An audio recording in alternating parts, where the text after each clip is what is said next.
En 1997, los habitantes de la capital del país eligieron por primera vez a su máxima autoridad política, el jefe de gobierno, rompiendo así la tradición histórica que los había sometido a los poderes federales. Desde entonces, la participación de los capitalinos en las decisiones que afectan la vida pública local ha crecido y rebasado los habituales comicios para expresarse también en juntas vecinales, plebiscitos y consultas organizadas por el Instituto Electoral de la Ciudad de México. No obstante, el México del siglo XXI exige para su avance político, además de la celebración de elecciones confiables, una participación más comprometida y el fomento a la cultura democrática.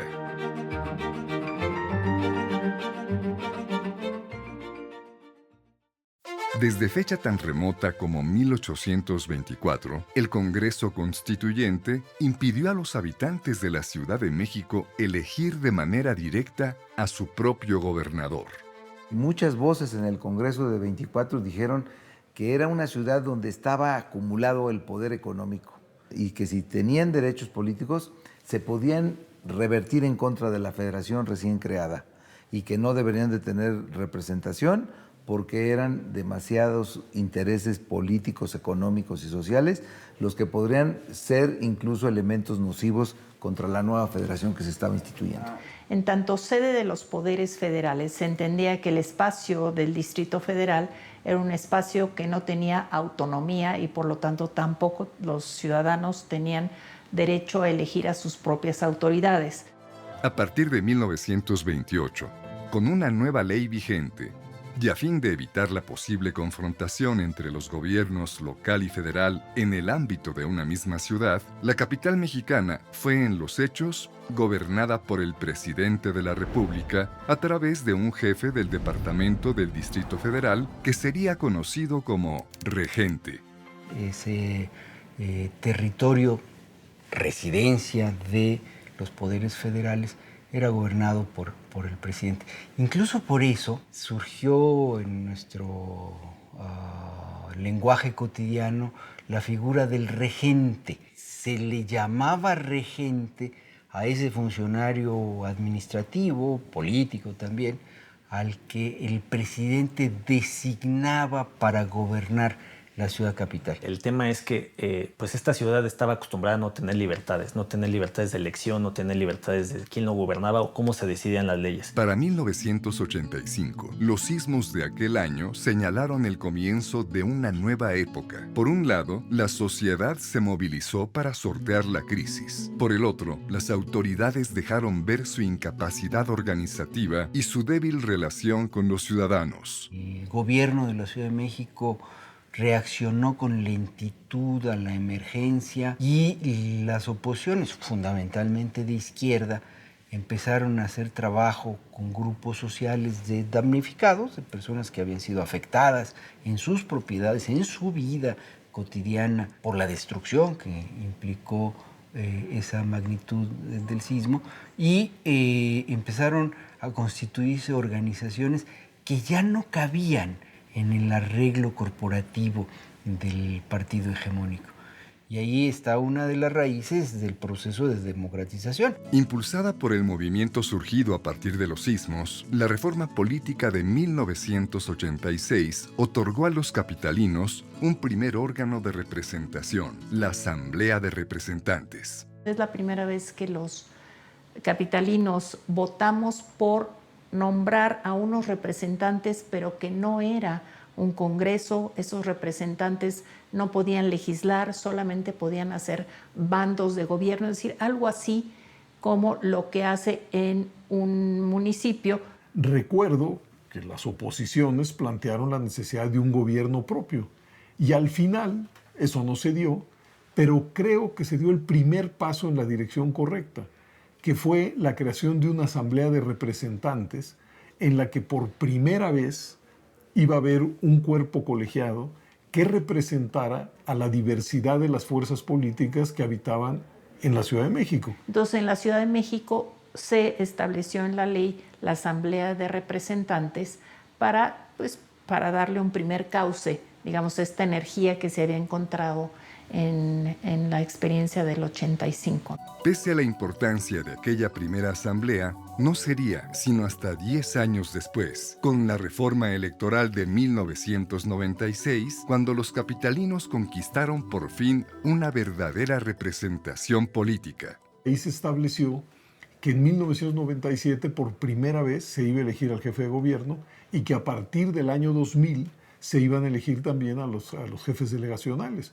Ese sí fue un cambio radical en el gobierno de esta entidad. No solamente poder elegir al jefe de gobierno, pero lo que faltaba es que la asamblea, esta asamblea de representantes, se convirtiera efectivamente en una asamblea legislativa, que no fuera el Congreso Federal el que legislaba a nombre de los capitalinos y considerando los problemas específicos de la ciudad capital, sino que ésta tuviera su propia asamblea legislativa. Al promediar el año de 1997, la campaña para elegir al primer jefe de gobierno del Distrito Federal tiene a Alfredo del Mazo González como candidato del Partido Revolucionario Institucional, a Carlos Castillo Peraza por parte del Partido de Acción Nacional y al ingeniero Cuauhtémoc Cárdenas Solórzano como representante del Partido de la Revolución Democrática. Los capitalinos, ávidos de participar en la elección de sus autoridades, siguen con gran interés la actividad de los candidatos. Querían justamente un cambio en la ciudad, terminar con corrupción, que se atendieran los principales problemas de la gente de la ciudad, de las distintas delegaciones y no solo de unas cuantas, de las diferentes colonias, en fin. Y pues fue una campaña intensa porque había que pues recorrer una ciudad que pocos habían recorrido en sus distintas colonias, barrios, delegaciones, los pueblos del sur, etc. ¿no? En una jornada histórica para la capital mexicana, el 6 de julio de 1997, Cuauhtémoc Cárdenas, candidato del Partido de la Revolución Democrática, se convirtió en el primer jefe de gobierno del entonces Distrito Federal, electo directamente por sus habitantes. Se cristaliza, por decirlo de alguna forma, un viejo reclamo de los grupos progresistas y democráticos de que hubiera una elección en la Ciudad de México, en el Distrito Federal, que pudiera elegir a su gobernante, principalmente. Y esto, bueno, es parte de una vieja lucha y una vieja demanda. Aunque en 1997 los capitalinos pudieron elegir a sus representantes, quedaba mucho por hacer en materia de derechos políticos y democráticos. Que la elección del primer jefe de gobierno hubiese estado a cargo del Instituto Federal Electoral mostraba hasta qué punto las autoridades locales seguían dependiendo aún de las federales. La reforma del 96 estableció que en tanto se definía si iba a haber autoridad electoral local o no, el Instituto Federal Electoral organizara la elección del 97. La elección de Cuauhtémoc Cárdenas, la primera de jefe de gobierno, la realizó el Instituto Federal Electoral presidido por José Woldenberg. No existía el Instituto Electoral del DF. Lo que existía era el Instituto Federal Electoral. Y se le encargó al Instituto Federal Electoral realizar esas elecciones por una única ocasión. Pero estaba claro que dado que iba a haber elecciones recurrentes en el Distrito Federal, en el marco aquel se requería de un instituto propio. Como una consecuencia lógica de los avances democráticos expresados en las reformas de 1986 y 1996, los capitalinos obtuvieron su propio instituto electoral poco después, en 1999. De tal suerte que el Estatuto de Gobierno le ordena a la Asamblea Legislativa del Distrito Federal que apruebe un código de procedimientos electorales para la ciudad y que en cuanto éste esté promulgado, constituya a la autoridad electoral, que fue lo que en 1999 se llamó el Instituto Electoral del Distrito Federal. El Instituto Electoral pues, es una consecuencia de la reforma, ¿no? Si ya estamos eligiendo al jefe de gobierno, si ya estamos eligiendo a los miembros de la Asamblea Legislativa, si ya elegimos a los jefes delegacionales, pues se necesita un instrumento electoral. Entonces es consecuencia de las reformas. Con un presupuesto mínimo y sin un espacio propio, el nuevo Instituto Electoral del Distrito Federal enfrentaba un reto enorme: la elección de los nuevos comités vecinales en una de las metrópolis más grandes del mundo. Para julio teníamos ya nuestra primera elección de comités vecinales en todas las colonias y pueblos de la Ciudad de México. Una geografía muy vasta, muy compleja, muy variada. Fue un ejercicio inédito, fue un ejercicio novedoso, que tampoco despertó un gran atractivo entre la ciudadanía. Hay que decirlo, no llegamos al 10% de participación, pero bueno, finalmente fue un ejercicio que se llevó a cabo y que se instalaron los comités vecinales electos ahí, se instalaron y funcionaron durante un buen tiempo. Éramos 7 personas en ese momento, sin recursos, sin instalaciones. En aquellos meses sesionábamos en el sótano de la Asamblea Legislativa porque no había un lugar físico para que estuviéramos nosotros. Provisto ya de un presupuesto mayor, en julio del año 2000, el instituto afrontó otro reto importante: su primera elección de autoridades locales. Teníamos que constituir toda la estructura para el primer gran reto de la institución, que era la elección de jefe de gobierno, de la Asamblea Legislativa y de jefes delegacionales del año 2000. La elección se resolvió por menos de 5 puntos porcentuales. Hoy nos parece que es una diferencia holgada, pero en aquel entonces no, en aquel entonces era una diferencia estrecha. E insisto, la complejidad del cómputo, el cuidado en el cómputo no afectó la certeza del resultado electoral. Durante sus primeros años de vida, el instituto resistió la atracción de las dos grandes fuerzas con las que se debe convivir en la capital. Por un lado, el Instituto Federal Electoral; por el otro, el jefe de gobierno. Su gran desafío era cómo tener sus propios programas, sus propias políticas electorales que fueran diferentes a las que tenía el IFE en su momento, la posibilidad de que el Instituto Electoral del DF tuviera una identidad propia que no quedara subsumida en el Instituto Federal Electoral. El hecho de tener doble reto, el reto de no quedar subordinado al gobierno federal, pero tampoco quedar subordinado al gobierno de la Ciudad de México,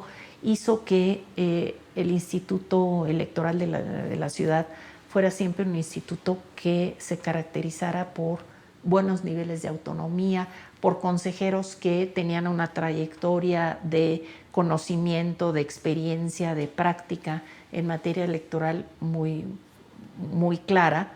En junio de 2017, el antiguo Instituto Electoral del Distrito Federal cambió su nombre al de Instituto Electoral de la Ciudad de México, en consonancia con la más reciente reforma política de la capital. Sus progresos, no obstante, han sido ininterrumpidos desde su misma fundación. Se ha venido consolidando como una de las instituciones electorales a nivel local más sólidas, más robustas, más profesionalizadas. El Instituto Electoral del Distrito Federal, hoy de la Ciudad de México, es uno de los primeros órganos locales que tiene un servicio profesional electoral local y que adquirió, digamos, unas capacidades y unas habilidades que con el paso del tiempo le permitieron, por cierto, hacerse responsable de los mecanismos de participación ciudadana que en el plano local se fueron paulatinamente estableciendo. Desde su nacimiento en 1999, el Instituto Electoral de la Ciudad de México se entregó a la tarea de organizar elecciones confiables, basadas siempre en la participación ciudadana. Quien verdaderamente realiza las elecciones como la autoridad más importante, sin lugar a dudas, es el ciudadano el día de la jornada. Los ciudadanos, que son los funcionarios de casilla, que son autoridad electoral. Realmente el día de la jornada electoral, nosotros como autoridad electoral quedamos ajenos al proceso mismo. A la preparación que se otorga a muchos capitalinos para conducir eficazmente los comicios, se añade otra, igualmente importante: la formación de los propios funcionarios del instituto a través del llamado Servicio Profesional Electoral. Para ser miembro del servicio tienes que ganar un concurso de oposición, tienes que demostrar que conoces la ley, que tienes las capacidades, las habilidades, que sabes organizar, que tienes cierto liderazgo para conformar un equipo de trabajo. Y en el estatuto también se establece que ese funcionario estará permanentemente en procesos de capacitación para mejorar su liderazgo, para mejorar su capacidad organizativa, para mejorar su conocimiento de la ley electoral. Empeñado en la organización de comicios cada vez más incluyentes, el instituto ha incorporado también elementos que permiten a grupos vulnerables ejercicio del derecho al voto en mejores condiciones. Tales son los casos de la mascarilla Braille y la lupa Fresnel para personas ciegas o débiles visuales, el clip sujetaboletas y el sello X para aquellos que sufren de algún impedimento en sus extremidades superiores, así como el cancel modular para votantes que deben trasladarse en silla de ruedas. También se observó un esfuerzo significativo del Instituto Electoral de la Ciudad de México por tener elementos que ayuden a un voto inclusivo, darle a personas con algún tipo de discapacidad física la oportunidad de que puedan ejercer su voto con mayor autonomía, sin tener que depender de otras personas. Y esto creo que ha sido algo que se ha destacado y que tiene además la posibilidad de ser replicado, de ser imitado de una u otra manera por otros organismos electorales fuera de México. El afán de incluir a electores que viven en circunstancias especiales no se limita a los grupos con capacidades diferentes. A través de un estricto mecanismo diseñado especialmente para ellos, los capitalinos que residen en el extranjero pudieron votar también a través de Internet durante la elección de la jefatura de gobierno de 2012. Y aunque para los comicios de este 2018 había disponibilidad técnica y jurídica para implementarlo de nuevo, el INE determinó que no era momento de utilizarlo a nivel local ni federal. Pese a ello, el llamado voto chilango, emitido vía postal, tuvo gran aceptación. En este ejercicio que llevamos recientemente en el pasado proceso electoral, votaron cerca de 21,000 mexicanas y mexicanos residentes en el extranjero de cerca de 101 países que recibimos votación. Por lo que toca a una tendencia mundial, el instituto se ha orientado hacia la conquista de procedimientos de vanguardia que permitan elecciones más económicas, rápidas y expeditas. El voto electrónico es un ejemplo de ello. La urna electrónica te arroja resultados definitivos de una elección en 24 horas. De tal suerte que es un procedimiento seguro, no hay errores humanos al contar los votos, no necesitas capacitar a los ciudadanos con tanta precisión para que sean funcionarios de casilla. La capacitación es mínima, solo tienen que observar que el aparato funcione adecuadamente. La observación internacional, otro parámetro de eficacia electoral en nuestros días, ha sido acogida por el Instituto Electoral de la Ciudad de México a fin de poner a prueba la fortaleza de sus prácticas, que han sido acompañadas por misiones internacionales como la Organización de los Estados Americanos y el Instituto Interamericano de Derechos Humanos, así como por organizaciones nacionales de alta especialización en la materia. La observación internacional forma parte de lo que en la OEA llamamos la tríada de la transparencia electoral. Esta la conforman la prensa libre, los partidos políticos que se revisan y se fiscalizan entre sí, y la observación nacional e internacional. En el caso de la Ciudad de México, realmente ha sido un esfuerzo muy significativo, tanto en la capacitación de la observación local, ¿no?, para los comicios de la Ciudad de México. Y eso termina beneficiando la calidad del proceso electoral, hace procesos electorales más inclusivos, más seguros, más confiables. Dentro del marco de dicha observación internacional, el instituto ha consentido también el escrutinio del National Democratic Institute en torno a la violación de derechos políticos de las mujeres. Y eso implica que cuando hablamos de derechos civiles y políticos no solo estamos hablando de mujeres que están integradas o participando a través de una agrupación político-partidaria, sino a todas aquellas mujeres que buscan incidir en el ámbito de lo público. A fin de alcanzar la confianza plena de ciudadanos y actores políticos, en 2016, el instituto dio un paso definitivo en ese camino. Ahí decidimos que nuestros procesos fueran auditados por una autoridad que tiene conocimiento pleno de la normativa electoral y de los estándares internacionales, buscando la certificación del ISO electoral, un ISO electoral creado por la Organización de Estados Americanos, la OEA, y que desde luego tiene como propósito que quienes realizamos elecciones, pues las realicemos de manera íntegra. Desde entonces, el instituto ha sido certificado exitosamente en años consecutivos, ubicándose en este ámbito a la vanguardia de los organismos electorales dentro y fuera de México. De hecho, es el único instituto en México que cuenta con una certificación de ISO en gestión de calidad electoral. Pero no solo eso. Es el único instituto subnacional del mundo que cuenta con esa certificación. Aunque la elección de las autoridades capitalinas es muy importante, no lo es menos la elección de aquellos que nos representan en el ámbito más inmediato de convivencia social, la colonia en que vivimos. Para ello, en la Ciudad de México se eligen cada 3 años los llamados comités ciudadanos. Estos comités que se han creado como órgano de representación vecinal tienen funciones muy particulares. Son la voz de las colonias frente a la autoridad en su oportunidad delegacional, ahora frente a la autoridad de las alcaldías. Y adicionalmente tienen como propósito que la comunidad misma tenga un acercamiento y una interlocución con sus autoridades y entre ellas el Instituto Electoral de la Ciudad de México.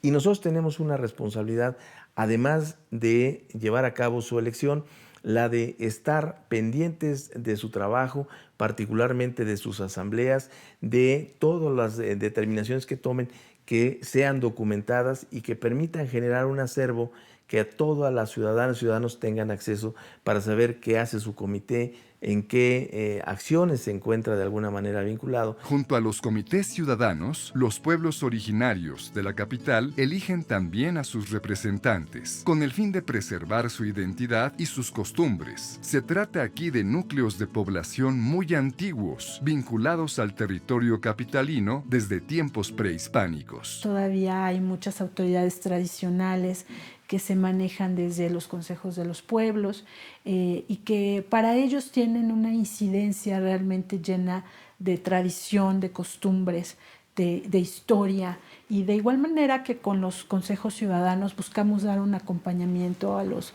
consejos de los pueblos donde les brindemos capacitación, asesoría y en algunas ocasiones incluso hasta trabajamos con ellos para la elección de sus autoridades tradicionales. Desde la década de 1990, el desgaste de la democracia representativa en buena parte del mundo contribuyó a que los ciudadanos pugnaran por encontrar vías más directas de participación política, tales como la consulta, el plebiscito y el referéndum. Empieza a hablarse de cómo las personas también tenemos que involucrarnos en la toma de decisiones de nuestros gobernantes, es decir, no nada más delegar nuestra representación en alguien que sea nuestro diputado o que sea nuestro alcalde ahora, ¿no? Sino cómo nosotros podemos influir en la toma de decisiones que ellos van a tomar con respecto a un tema que a nosotros nos es interesante. Actualmente, el Instituto Electoral de la Ciudad de México organiza cada año la Consulta Ciudadana sobre Presupuesto Participativo. Mediante este instrumento, los vecinos deciden por sí mismos hacia qué ámbitos debe orientarse una parte significativa del presupuesto asignado a su demarcación. La podría describir como un mecanismo de democracia directa a través del cual el ciudadano elige mediante un proyecto específico cómo se va a gastar el 3% del recurso de una demarcación asignado a su colonia. Este instrumento surge en 2011 en esta ciudad y a partir de esa fecha nosotros año con año convocamos a la ciudadanía a que registre proyectos y una vez registrados a que acudan a la urna a efecto de determinar cuál de los proyectos registrados les parece resuelve de mejor manera los problemas. El rescate de la barranca de Barrilaco, al poniente de la ciudad, ha destacado por el éxito de su gestión y la perseverancia de los vecinos, apoyados cada año desde 2012 por fondos derivados de la consulta de presupuesto participativo. Entonces el lugar estaba roto, los andadores deshechos, se veía que el arbolado estaba descuidado y entonces me contacté con amigas, vecinas y les dije, oigan, ¿quién se anima a hacer algo ahí? Porque realmente es un lugar bonito. Y entonces las que levantaron la mano fueron las que seguimos trabajando hasta el día de hoy. Marcela, ella empezó el proyecto, yo me subí a su barco y básicamente somos dos vecinas que nos interesa el tema del medio ambiente, que nos interesa el tema de generar comunidad y pues dos vecinas comprometidas que vimos una oportunidad en un espacio que estaba totalmente abandonado y que decidimos dedicarle alma, vida y corazón a rehabilitarlo y a cuidarlo. Y entonces fuimos con vecinos y les dijimos, bueno, las autoridades nos dieron autorización para hacer esto, aquí tenemos el proyecto, ¿qué les parece? Y tuvimos mucho éxito y la gente se empezó a sumar. No, pues yo te ayudo con esto, yo te ayudo con la imagen del proyecto, yo te hago un logo, yo te hago, ¿no? Yo te puedo ayudar con la parte administrativa. Entonces, yo creo que ha sido un buen ejercicio porque la gente vio el cambio. Conocidas popularmente como las locas de la barranca, Marcela y Beatriz constituyen un testimonio ejemplar de cómo el empoderamiento ciudadano puede llevarnos hacia mejores condiciones de vida. Los vecinos al principio estaban muy renuentes, pero de ahí salió la Locas de la Barranca, de que insistimos tanto con los vecinos como las autoridades. Yo creo que ya podemos decir que revertimos el estado de abandono, que era una cosa importantísima. La saneamos integralmente, es un espacio que ya se limpió, sacaron toneladas de basura del cauce, se hizo una labor muy exhaustiva en ese sentido. Hemos recuperado también la parte básica de espacio público y es un espacio de uso comunitario cada vez con más afluencia de gente y de distinto tipo de gente y de distintas zonas de la ciudad. Los fines de semana viene gente de muy lejos a pasear por la barranca y eso nos da muchísimo gusto. Junto con las consultas de presupuesto participativo, otros mecanismos de democracia directa, como la consulta ciudadana y el plebiscito, son hoy instrumentos de gran valor en manos de los capitalinos. ¿Quieres que sigan apareciendo las corridas de toros? Si quieres o no que atraviese un ferrocarril o un tranvía cerca de la plaza pública. Si quieres que se haga una obra de rebalizamiento en la catedral. Entonces, ese tipo de mecanismos son los que se hacen mediante las consultas. En un plebiscito se van a consultar determinaciones ejecutivas, es decir, quieres una ciclovía en esta avenida que te va a confinar un carril de por sí para los carros o el transporte público para poner una ciclovía. Bueno, ese es un tema que podría ser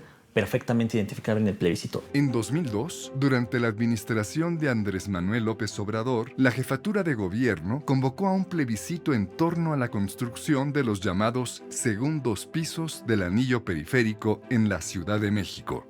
Y justamente el plebiscito surge como un mecanismo de participación ciudadana para poder preguntarle a la ciudadanía si está de acuerdo con esta obra importante de infraestructura y en aquel momento se llevó a cabo el plebiscito, no alcanzó el porcentaje del 33% que era el mínimo requerido para poder ser vinculante y por lo tanto nada más era una consulta orientativa para efectos de que se llevara a cabo o no la obra pública. Conducido a través de los cauces legales para su realización, a través del Instituto Electoral del Distrito Federal, el plebiscito de 2002 confirmó al gobierno en su decisión de construir los segundos pisos. En 2015, sin embargo, una consulta ciudadana sobre otro proyecto arrojó resultados muy distintos, adversos a la propuesta del gobierno local. Durante el curso de aquel año, un ambicioso proyecto comercial apoyado por el gobierno de la ciudad dividió en dos bandos a vecinos, comerciantes y empresarios de la entonces delegación, hoy alcaldía Cuauhtémoc. Había dos opiniones, la opinión de que eso pues, iba a demeritar las construcciones, no generar una plusvalía. Por el otro lado, pues, había otras voces que decían que esa obra pública lo que iba a generar era detonar una importante derrama económica. Con el respaldo de la autoridad capitalina y de su propia fuerza económica, un grupo de empresarios puso en marcha las primeras etapas del llamado Corredor Cultural Chapultepec, un complejo urbanístico y comercial que habría de cambiar sustancialmente el entorno de las colonias Roma y Juárez, entre otras. Decían que pues ellos querían unirnos como colonias. La verdad era una división tremenda la que se iba a hacer.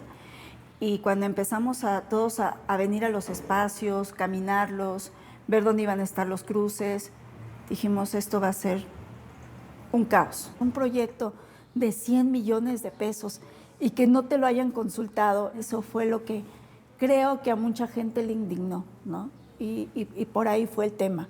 Fue un tema como de buscar justicia por todos los sentidos que se pudiera, por todo lo que estaban afectando. Con el propósito de presentar resistencia al proyecto que los afectaba profundamente, cientos de vecinos de distintas colonias comenzaron a unir sus esfuerzos. Ya estaba claro que no íbamos a aceptar el daño ecológico, ni mucho menos la gentrificación que ya estaba haciendo merma en muchos. Entonces empezamos a trabajar por temas. A muchos vecinos que dicen no, se oponen otros que, con igual derecho, expresan un sí al enorme proyecto. Dispuestos a pelear una batalla, los grupos acuden al Instituto Electoral del entonces Distrito Federal, quien dispone la organización de una consulta ciudadana. ¿Qué buscábamos? Que tuvieran las mismas oportunidades y que se escuchara en el mismo tiempo tanto la voz del sí como la voz del no.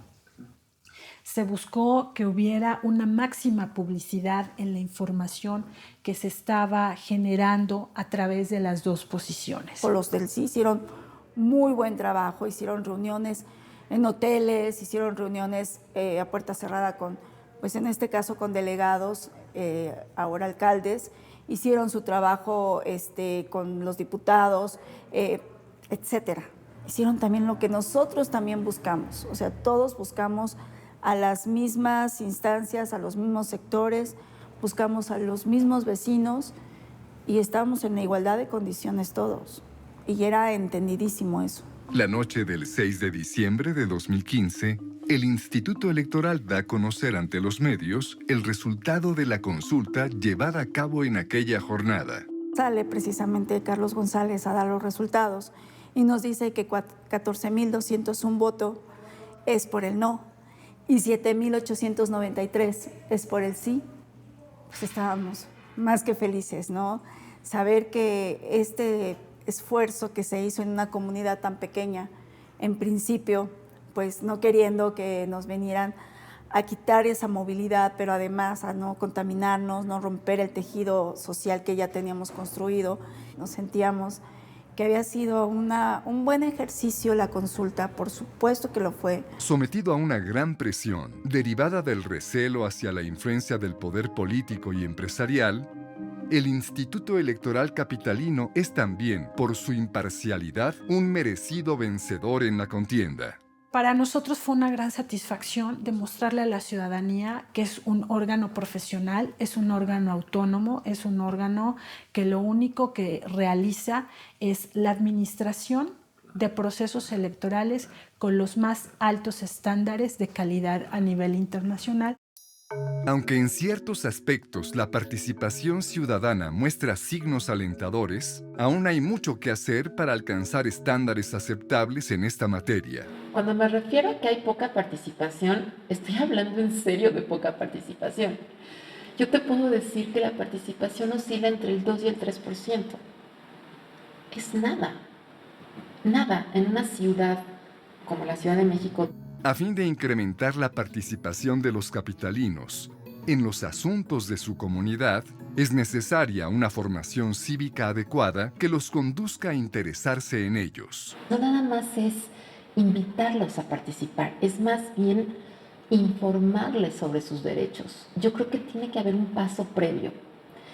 Insisto, las personas no conocemos nuestros derechos y no sabemos cómo hacerlos, o sea, cómo ejercerlos, pero no nada más cómo ejercerlos, cómo exigirlos. Porque no es un asunto de si queremos o no queremos ser ciudadanos. Es que hay que saber ejercer la ciudadanía. La construcción de ciudadanía es actualmente una de las tareas principales del Instituto Electoral de la Ciudad de México. Mediante la Estrategia Integral de Educación Cívica, el instituto se ha propuesto la formación de ciudadanos responsables en torno a 3 conceptos fundamentales: verdad, diálogo y exigencia. Verdad, porque identificas a través de la información un problema que hay en tu comunidad. Diálogo, pues es encontrar los espacios necesarios para que pueda haber esa conversa entre las autoridades y el propio ciudadano. Y por supuesto la exigencia viene derivada de estos 2 anteriores. Es ya tener las herramientas y los mecanismos necesarios para poder exigirle al servidor público nos dé los resultados que estamos esperando como ciudadanos.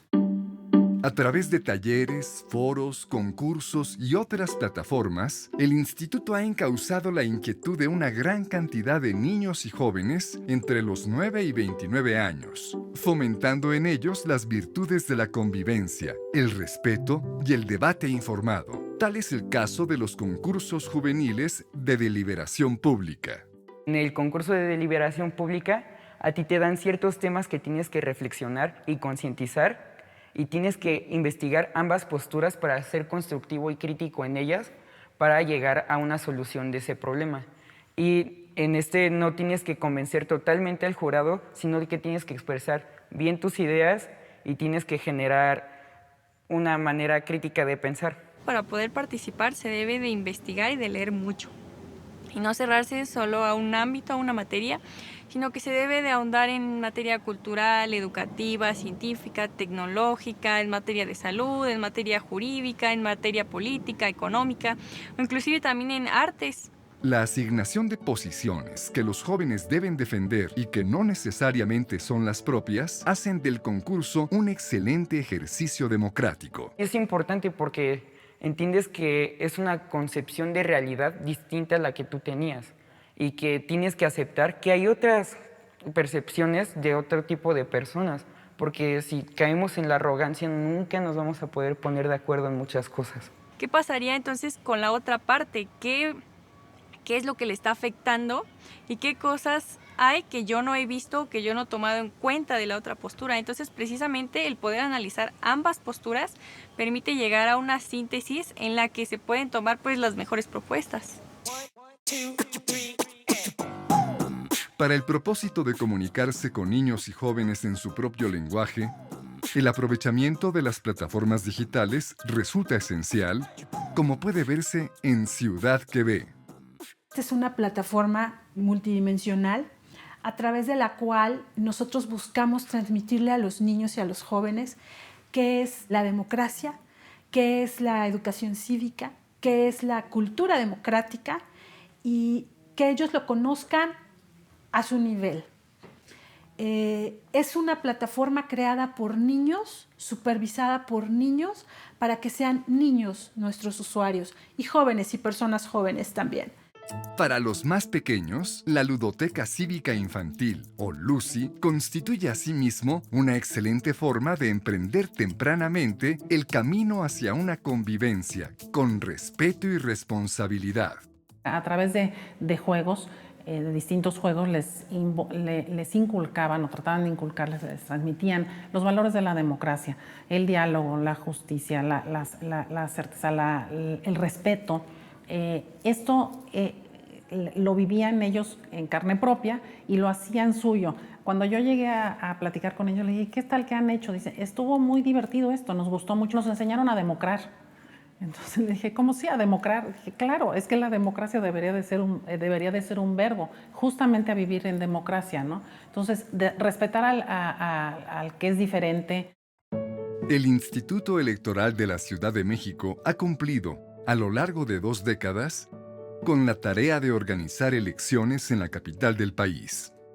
Ha cumplido con su misión. Creo que los procesos electorales en la Ciudad de México han sido poco controvertidos. Creo que ganadores y perdedores han aceptado los resultados. Hoy tiene una presencia real, ha demostrado con trabajo que sabe organizar elecciones. Ha sido un gran trabajo de muchísima persona. Yo creo que el principal capital, lo más positivo que tiene el instituto es justamente su personal.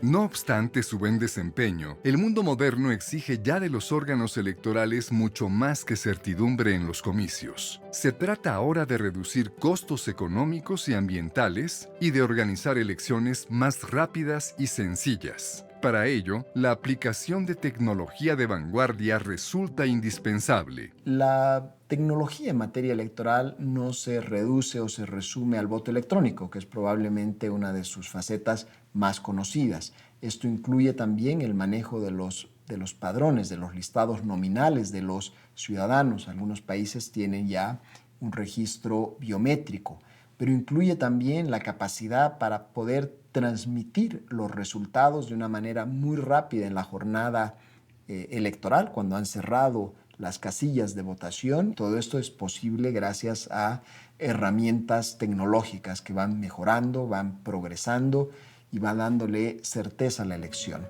Durante la última elección de 2018, la certidumbre del conteo se vio fortalecida mediante el uso de una pistola de radiofrecuencia denominada TAG.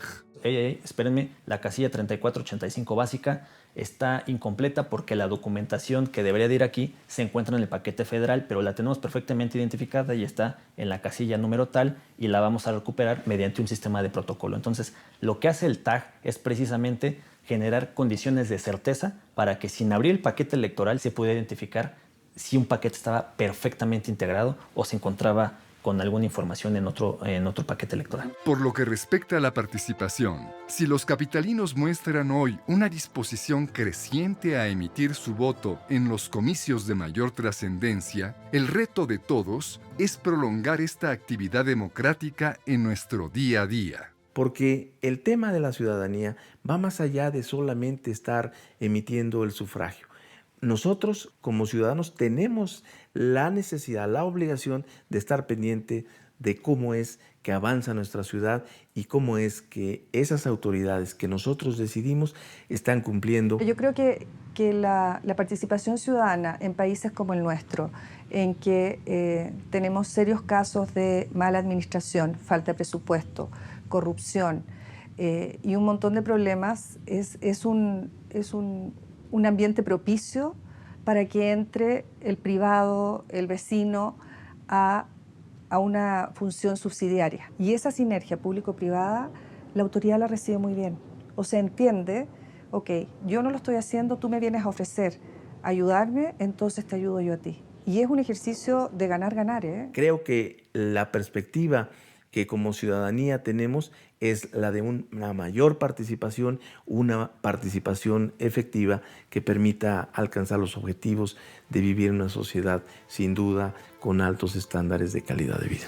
Hace poco más de 20 años, los capitalinos no podíamos elegir a nuestros propios gobernantes. Y aunque hoy podemos hacerlo, necesitamos todavía una mayor participación ciudadana. En esa importante prueba, la educación cívica constituye sin duda la clave de nuestro progreso democrático. Definitivamente, ese es uno de los retos centrales, poner el énfasis en la educación ciudadana, en la educación cívica, en la educación democrática. Hay que empezar con los niños, hay que trabajar con los jóvenes. Y si todos participamos en la política, yo creo que podremos tener un buen sistema en donde se puedan exigir los derechos de todos y podamos cumplir nuestras necesidades e intereses como personas de este país.